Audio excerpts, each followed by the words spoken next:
All right, guys, welcome to the How They Did It podcast. I'm here with Steve Hall. If you guys don't know him, and you probably do if you're in the fitness community, he has the Stronger podcast. He is a bodybuilder, a natural bodybuilder, and I think that's important to say because it's a great thing. He has an amazing podcast, and he has an online training business. I was a big fan of his podcast from before. He introduced me to many of my favorite fitness, I don't want to call them influencers, but fitness influencers is the best word I could think of, like Mike Israetel and everybody from RP Strength. And his podcast is fantastic. I highly recommend it if you're into the fitness industry, natural bodybuilding, even non-natural bodybuilding. He has other bodybuilders are not natural on as well. Steve, thank you so much for coming on my podcast. I'm very, very excited to have you, and I'm sure all the guests will be. Yeah, I appreciate you inviting me on. And I think at this point, at least, I know you mentioned Mike Israetel is one of the people I introduced you to. He's definitely an influencer at this point with like 1 million subscribers over at RP on the YouTube. I think they hit 1 million or they're very close, which is wild because, Yeah. again, when I brought Mike on to my channel, they certainly weren't at that point. So they've exploded. But thank you for having me. And yeah, it's an important distinction, a natural bodybuilder, because if you tell someone that you're a bodybuilder and they look at you like, that doesn't are you sure? And you're like, I mean, I'm a natural bodybuilder. Like, I don't look huge in clothes, man, but get me on stage under good lighting and low body fat. I look all right. It looked better than all right. Actually, I made a comment on one of your posts recently that you posted where you were flexing and you were describing some of the differences between enhanced and unenhanced athletes and being without clothes and with clothes on. And I was like, I know, and I don't mean this like insulting anybody that's on testosterone or anything, but I know most people on testosterone that I know would kill to have your natural physique. They're, like that's the truth. Like most people are on testosterone before they really have even done anywhere close to where they naturally could be with the right amount of dedication. And I'm not even, I mean, there's no judgment on this. Like, I'm not against that. Cool, great, like, kill it. I don't care what you want to do, but just, I found that very funny because you're obviously in exceptional shape.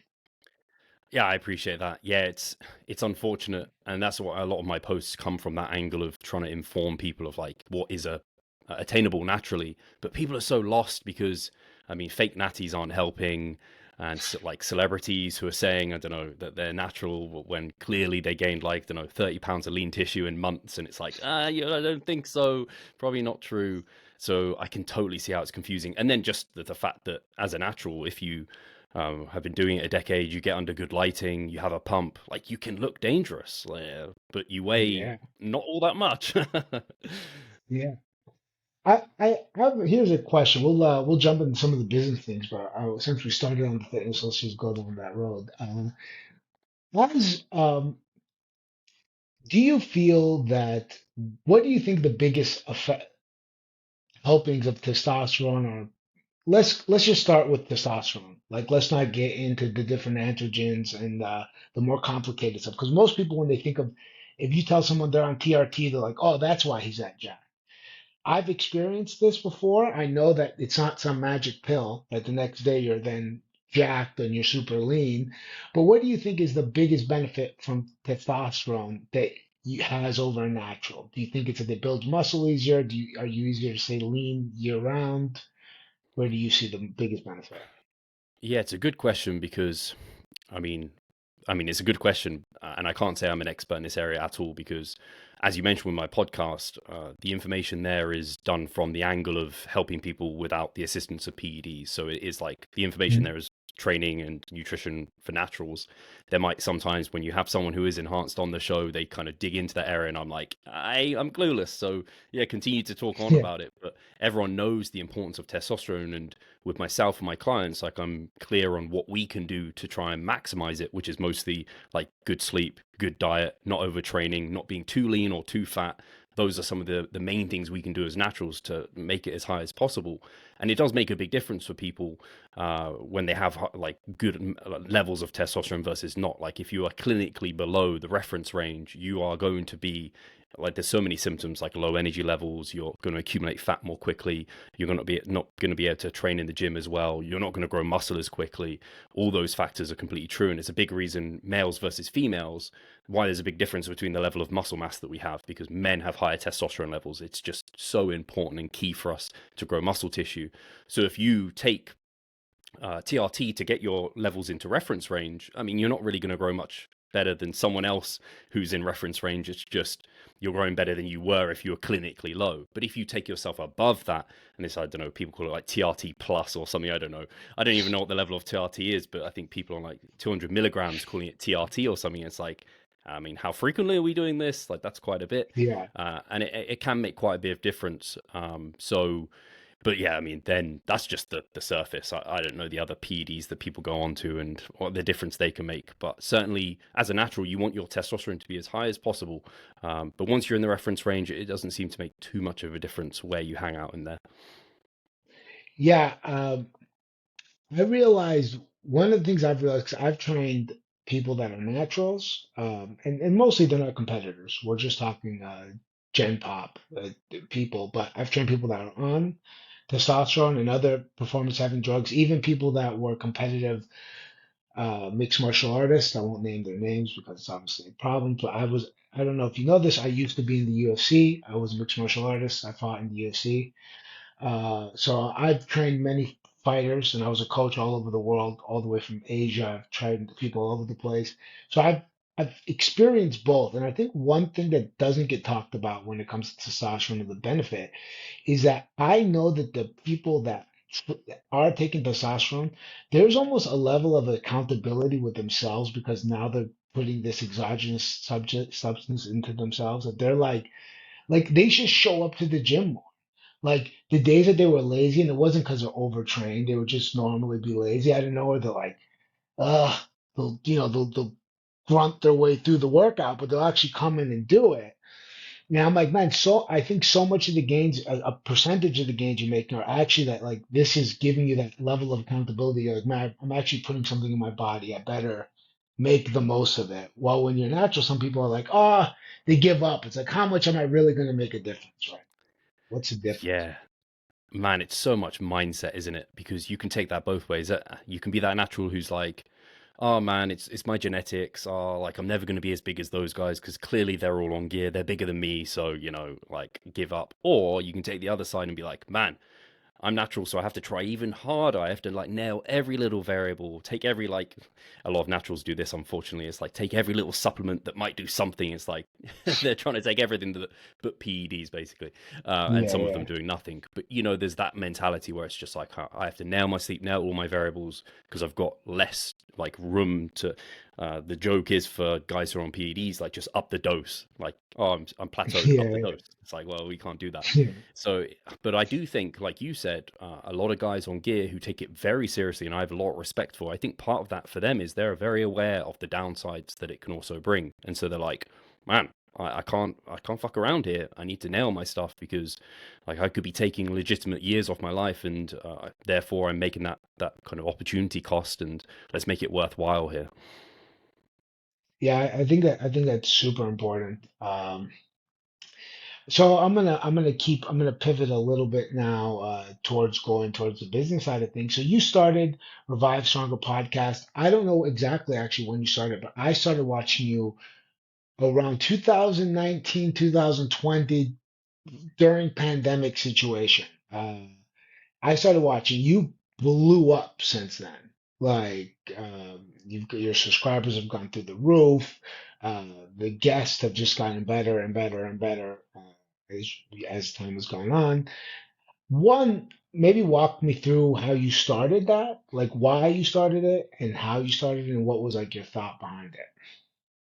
Yeah, really cool question. So yeah, the podcast has been around quite a while. I forget, like even when I started it, it's just like so much of a weekly habit now to record an episode and do the thing and do the research, as I'm sure like you get that same with your podcast. But so it's been going. I mean, it's gonna be close to 10 years coming up that it's actually been running. But I Yeah. initially actually started it when I used to listen to a few fitness podcasts. Well, like I still listen to fitness podcasts, but when I was kind of getting into the industry, there was not so many as there are now. So I was listening to a few and I was like, these are really, really great. And I was actually bringing on a coach to the team. And I was like, how can I get more awareness around this guy? He's good, he's smart. How can I get more awareness around him? So I was like, we can do a podcast, do some Q&As together, get his name out there. So that's what I initially started doing it for. And then it wasn't until I think it was 2015, 2016 that I had Mike Israetel and James Hoffman over from Renaissance Periodization for a seminar. I think this was the first like national or global seminar that they'd done, sorry, worldwide seminar, so nothing based in the US. I brought them to London, they did a seminar, and after I was blown away by them both. Like, imagine the first time you hear Mike, the first time you hear James. Yeah. They are incredible presenters, incredibly smart, and I was just like, man, these guys, I need more from them. What can I get? And there was some leftover questions after the seminar. So I basically just reached out to Mike and I was like, hey, I got a bunch of questions left over. Do you mind hopping on a podcast? We can record a Q&A and go over the questions. And he was like, yeah. And then we finished the podcast and I was like, to my girlfriend, I was like, I've got to do that again. That was so good. And thankfully, Mike was thinking the same way. He was like, hey, I really enjoyed that. Let's do those weekly or bi-weekly. And so we would regularly have Q&As with Dr. Mike, essentially. And that's where I first got into the role of interviewer, of expert within the fitness industry. And also, like a decade ago, I would go to many seminars of experts that would come over to the UK. So we had people like Eric Helms come over, Brad Schoenfeld, we had James Krieger come over, Brett Contreras, and I'd always make sure I got to these seminars because there wasn't so many podcasts back then and freely available Yeah. information online and on YouTube as there is now. So that was my way of learning and networking. So I was like, I've got these guys' contact now. I'm going to drop them an email, see if they'd be interested in coming on the show. And I slowly was building confidence with Mike because, like, it's kind of nerve-wracking interviewing someone who you put on such like Yeah. a high pedestal. But yeah, they were all very open to coming on the podcast, and I just started interviewing them about various topics regarding like basically building muscle, losing fat, all that jazz. And it's just slowly grown from there. So now I spend a large chunk of my week, as I was just saying, like scouting different podcasts, YouTube, Instagram for a variety of experts who I think would be excellent guests for the podcast. And yeah, now I get to talk to the brightest minds like week in, week out, and learn a bunch and share that information. A big part of me wanted to share the information because it just didn't feel as widely available as what I thought it should be. And so I wanted to build the podcast to build that awareness. And it wasn't until many like months doing it that I realized, hey, this is a good way to promote coaching and promote the brand. And this has Yeah. probably helped the business. But it didn't come from that at the beginning. So that's kind of the roots of the podcast. So before you were doing the podcast, you were training people in person? Was it online? Had you just started an online company? What exactly were you doing beforehand?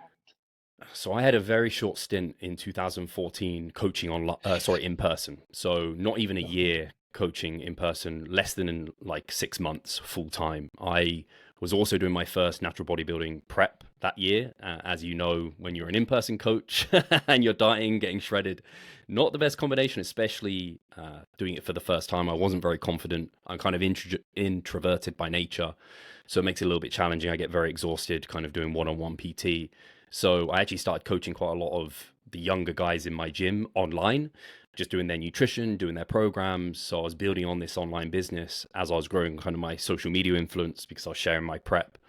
And so in 2015, I transitioned full time into online coaching.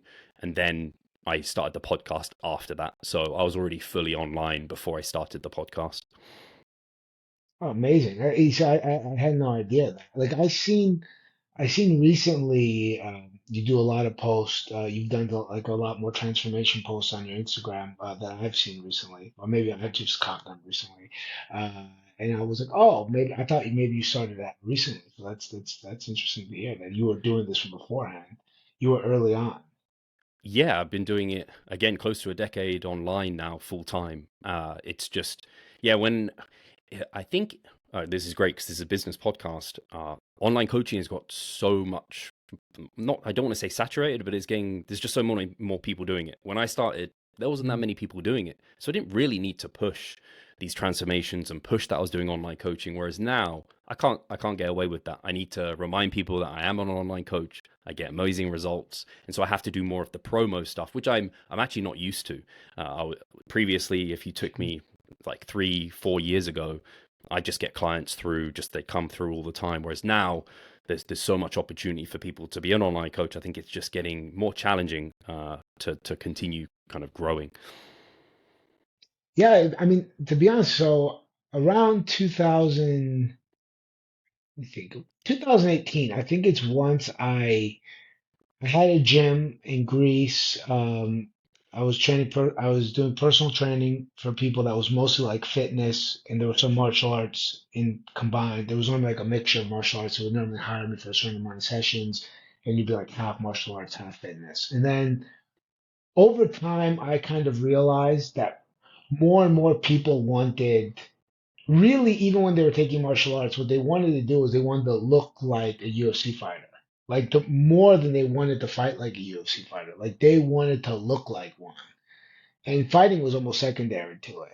So a lot of times, like we would train and they would get better at their technique, and I'd see they wouldn't be super happy with like the results. I'm like, man, you're becoming a dangerous guy. You're doing great. And like, yeah, I feel like I got a little fat here. I'm like, well, that's not what we're doing here. We need to do this. And then like I kind of turned my focus towards that. And I have a lot of experience. I was, when I was 16 years old, I was 265 pounds, about 120 kilos.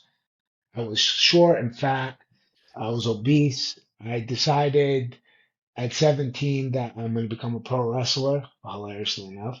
I lost a bunch of weight, and then I had that during that time, I was started doing martial arts, and then I switched from pro wrestling to fighting professionally, and I fought all the way at 145 pounds. So I've been through like quite of a roller Yeah. coaster journey. So I spent a lot of time studying nutrition and getting certified as a personal trainer, as a nutrition coach to try to understand these things.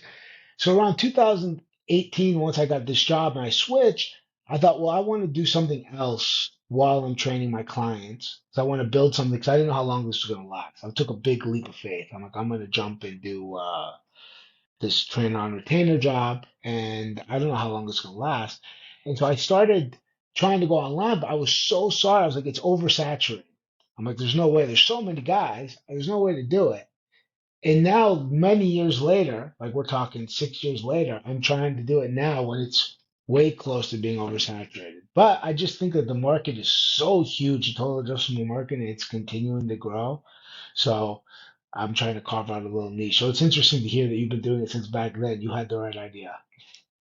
Yeah, it it was very fortunate it kind of landed in my lap in a way where, like I said, I was like, it was the perfect opportunity where I could grow. Actually, initially it was growing very locally. So it was with the guys in my gym. They didn't want a one-on-one PT, but they were like, hey, how do you eat? How do you train? Can you like program that for me? And I was like, well, yeah, I guess I can in this spreadsheet. And I was charging like £30 a month for these for these like weekly check-ins and everything, which was wild. And yeah, in 2015, I basically, similar to you, I just took the leap of faith. I was like, oh, I'm going to go online. I'm going to do this thing. And the only other company I was very aware of doing it was Team 3D MJ. If you know Eric Helms, Jeff Alberts, Yeah, yeah. those guys, and they were kind of the people I'd look up to want to like be something similar to Emulate. them.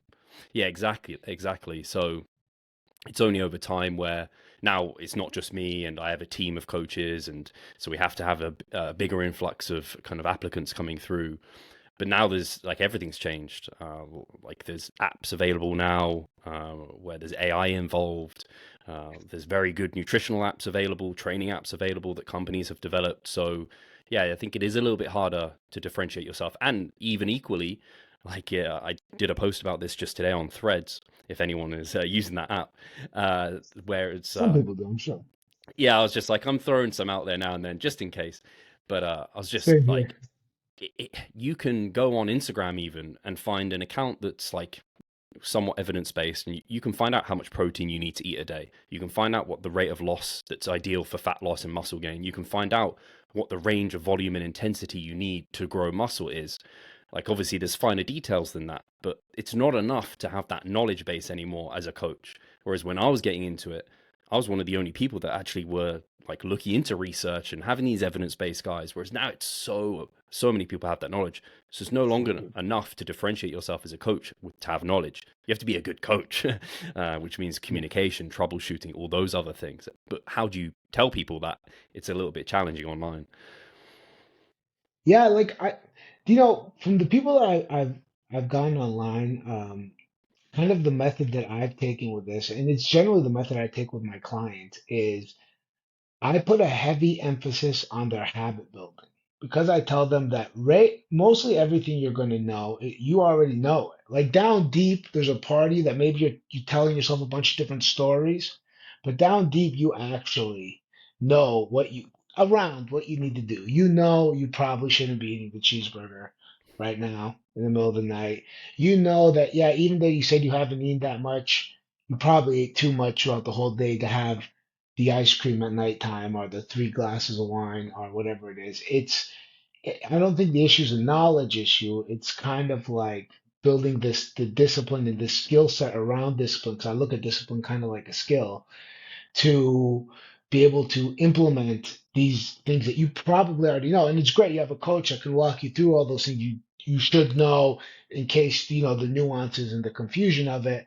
But really, what you gain this accountability partner that's also an expert that's going to teach you how they themselves and how many other people they've helped accomplish that goal through those skill sets.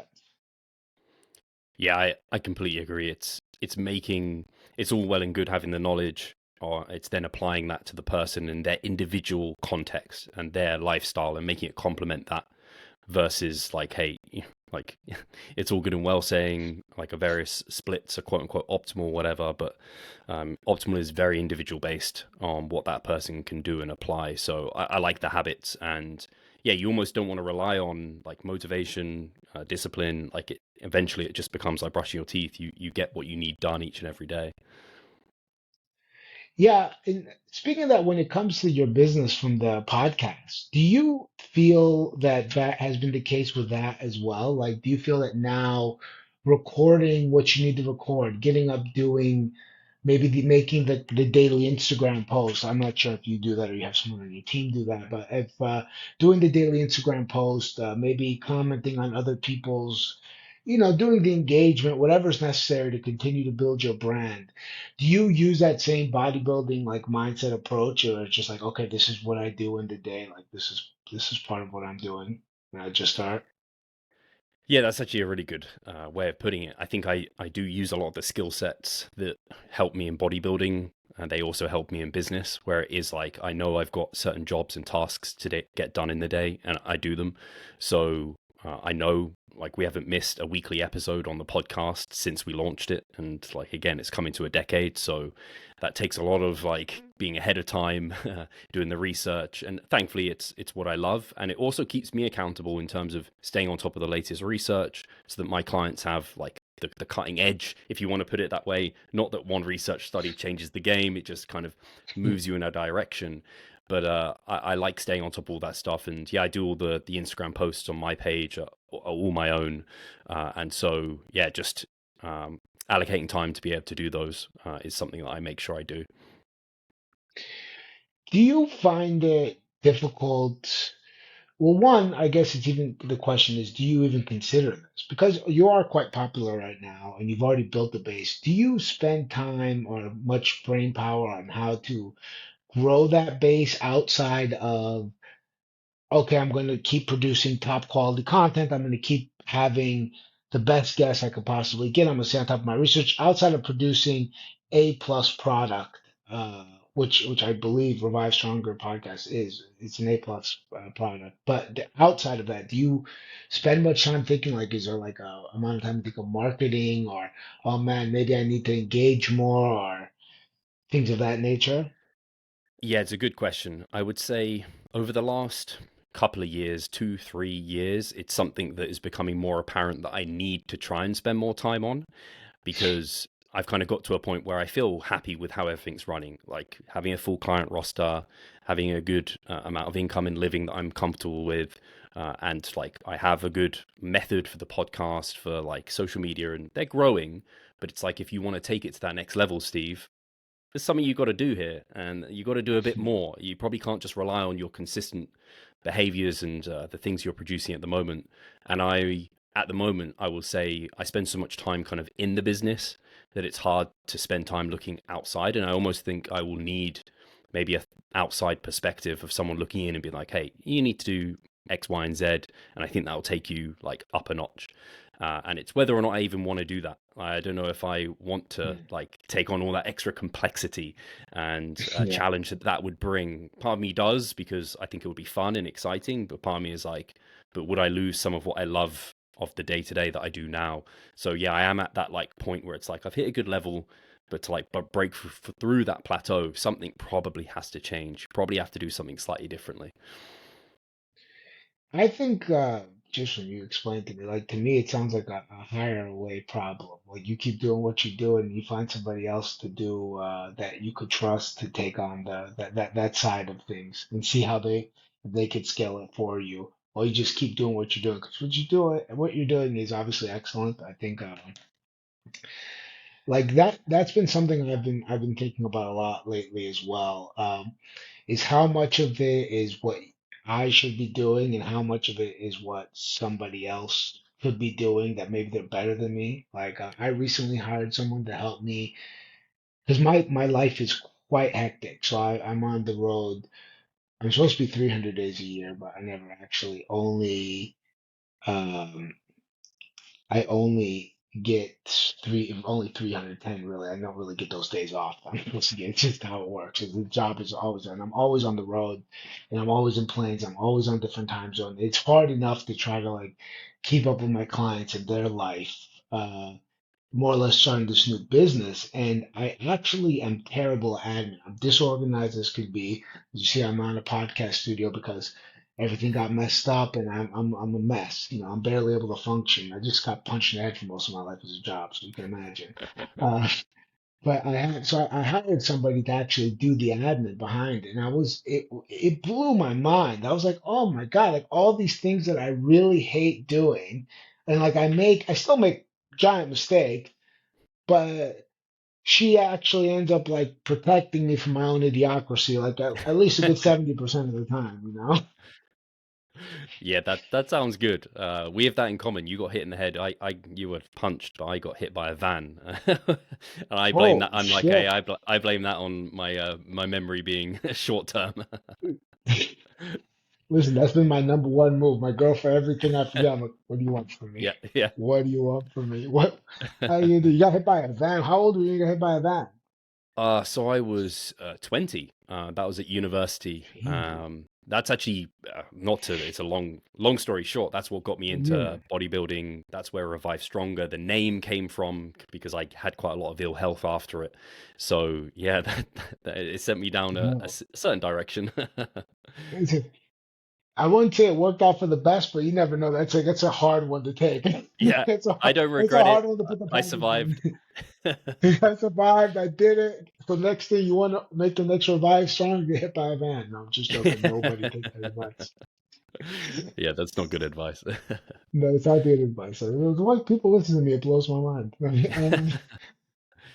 No, but yeah. So I'm gonna take a little detour out because I got some questions, and these are kind of personal too, from some that I'm interested in as far as training, and that's not generally what I do on this podcast. I mostly stick to business. I might add a little training if the guest has it, even though I'm starting to add more and more. Um, so I have a question that's kind of random, but I think it's interesting because I got one of my cousins. He saw this guy on Instagram, and he showed me him. He's like, "Bro, this guy's on steroids."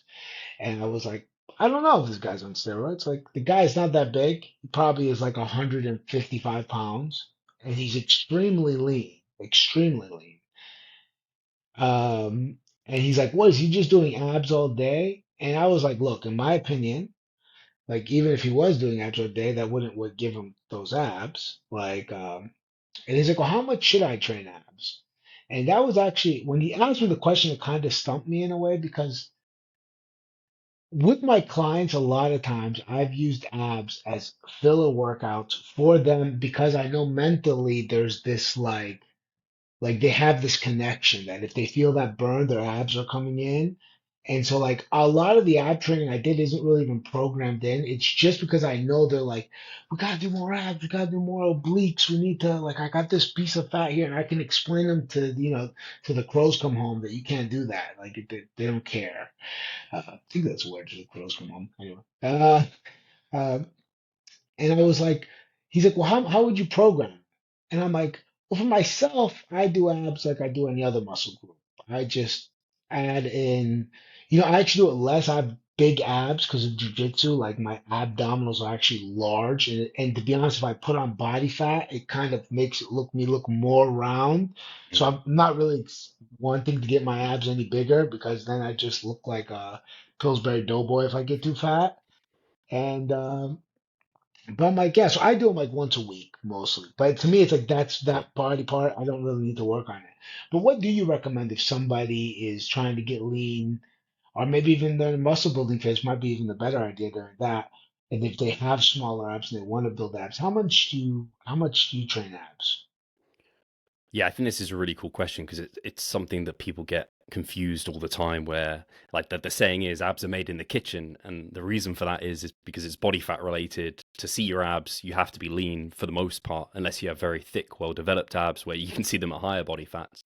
But sometimes you get them too thick, like in your situation, where it could be like a bit Hmm. of a bit inconvenient that way. So it is a body fat thing, though.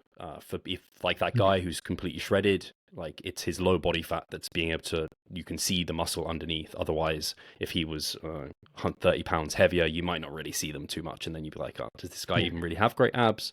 And so Yeah. your last point there, in terms of if some people diet down, myself included, when I first did, and I was like, I don't know, below 10%, but my abs, they're not great.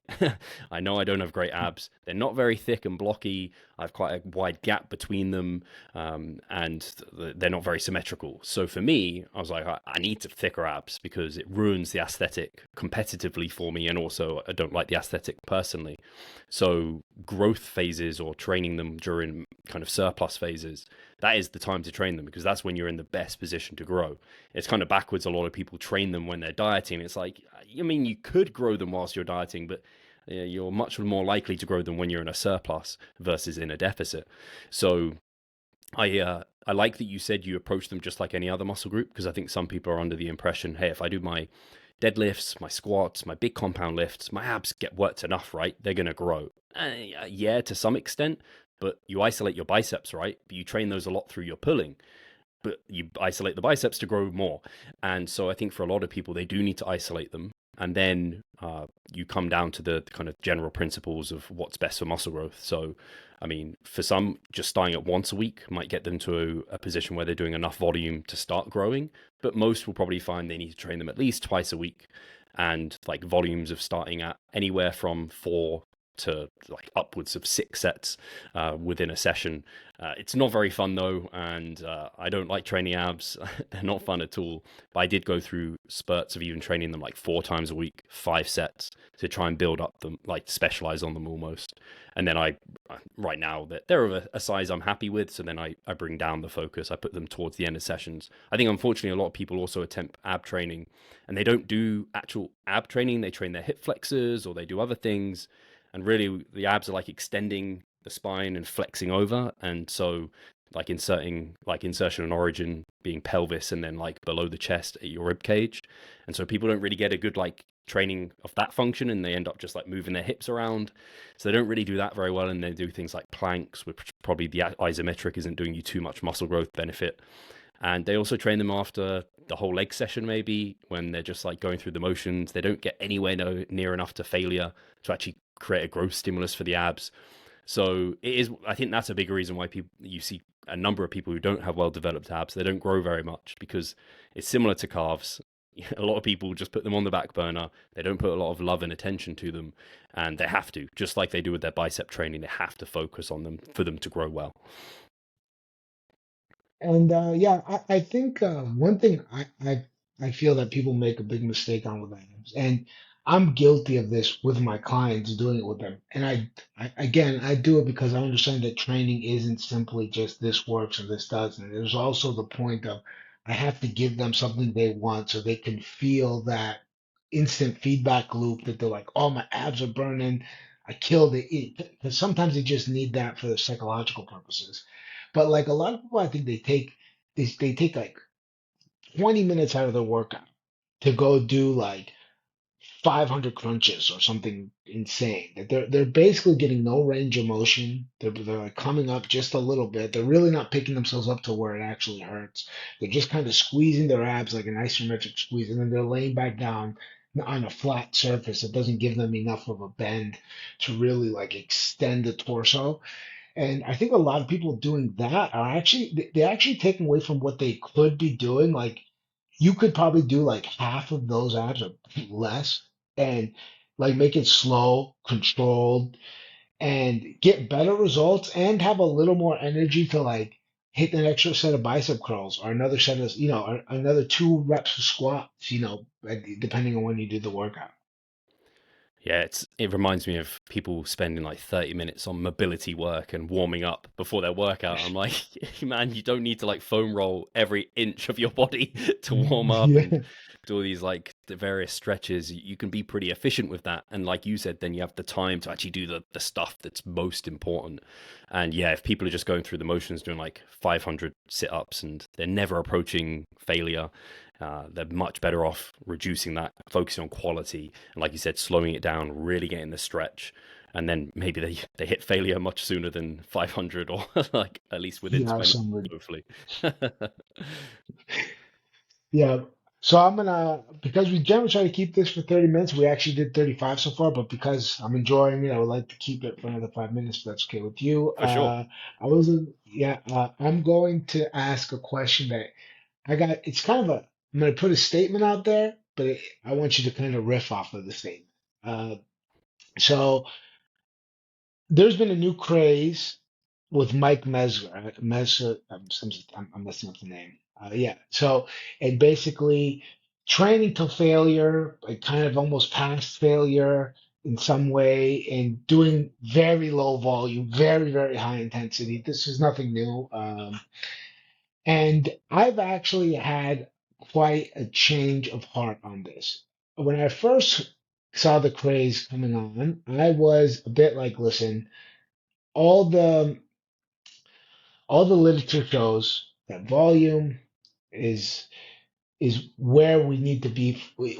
Intensity is important, but volume is the main focus. We need to be able to get enough volume in with a certain amount of intensity, but you're actually doing yourself a disservice if you can't get the volume. Um, over time, recently, I've seen something in clients, not with mine. So one of my coaches, and he's a boxing coach originally, but he's also has clients that want to do fitness. That's generally something that goes on. He decided to put them through the Mike Mensler protocol because his training protocols are only 45 minutes because they're boxing sessions. But then when they want to lift weights, only 45 minutes. So he doesn't have a lot of time. So he wants to get the most bang for their buck. And then they want to lift. And he was telling me how they're seeing great results. And that led me to this thought that I think that for a lot of people in the general population, maybe that's why it's so popular, is that they don't have they don't have a coach or somebody there to push them. They're so far away from failure, and they have no idea how far away they are from failure. That the only way they can really gauge it is by like slapping up against the wall. And by doing the low volume, they slap up against the wall, but they don't completely burn themselves out by trying to do that again and again and again, and end up having an injury. So kind of like it lets them, without cognitively thinking about it, get as much as they can and not injure themselves, or at least hopefully, at least play in a bit of a safer range. And so I've kind of warmed up to the idea. I would like to hear like what your riffs are on Yeah, I've seen him grow in popularity, and I think it's because I mean he was in great shape and he spoke really well, and that. but he said some things I can't remember. One of the things he was quoted on was like, "Train to failure is like using a sniper versus a shotgun. Why would you use a shotgun when you can use a sniper approach? You can destroy the muscle in one set." And I was just like, "Why are we comparing guns to?" Like training, it doesn't make any What? sense here, but it sounded cool. And so I think a lot of his principles sound cool and they look cool. Like on social media, Train to Failure looks cool. Like watching someone go to like a 3 RAR on like, I don't know, anything. It doesn't look that cool unless they got crazy great Yeah, technique and like it's controlled. Some of us appreciate that, but most people want to see people yeah, going like hardcore and all of this. But I definitely think there is many roads to Rome for growing muscle, and the question is what's optimal. Doesn't really apply to many people in terms of like if you have all the time in the world, what's then optimal to grow muscle? What's the balance between intensity and volume? And we have to meet thresholds for both. For relative intensity, you probably got to at least train 3 to 4 reps in reserve to start seeing kind of a sufficient stress response to grow really well. You can actually probably leave more in the tank than that, but you have to do so many sets, it starts to become inefficient. And then for volume, you need to at least meet that like minimum effective volume, which might be as low as 5 sets for some muscle groups to hit like a decent growth amount. And then where you go up from there kind of depends on the person, their goals, like how much time they've got. And so your example of the guy who only has 45 minutes with his boxers, it's like you have only a short amount of time. Sets take time. Training to failure is like a couple more reps. You can get so much high quality volume done by taking those sets to failure. And so actually bringing it back to our abs example, so I've put those on the back burner. They can take a lot of volume. So I just beat them with intensity and they recover quickly. So I'm like taking most of my sets to failure or 1 RAR, whereas I don't do that for something like quads where I'm like I got to be a bit precious about those. They take more time to recover. So it's very much, I think they're tools that you can use and pull on when's appropriate in the given scenario. So I don't think ever, like, I think the black and white statements of like low volume, high intensity is king, or like high volume, like leave reps in reserve is king. I think there's like times these tools can be used for every individual at different parts of their program or different times. So that's kind of where I'm at with it. I'm not like, I try to be as little dogmatic as possible and just be very open-minded. And as a coach, the same as you want to use your tools as best as possible and not throw anything out. So yeah, I think Mike Mensa was a bit strong on what he said, but I think some of his programming and the application of intensity can be really useful in some situations. Yeah, man, I'm in 100% agreement. I think we think very similarly on it. I've I originally I was a bit disappointed in my because my original reaction was a bit like standoffish to the idea because I felt like it just felt like another Instagram thing that was going up. And like I've also had so many times that like I'll have a client come to be like, oh, look at this guy. He has the best abs. He does or I don't know, jumping bicycle curls and oh, it's calisthenics. And it's like, man, if we change our program every week that you see something, we're not going to get results in any of these things because we're not consistent enough.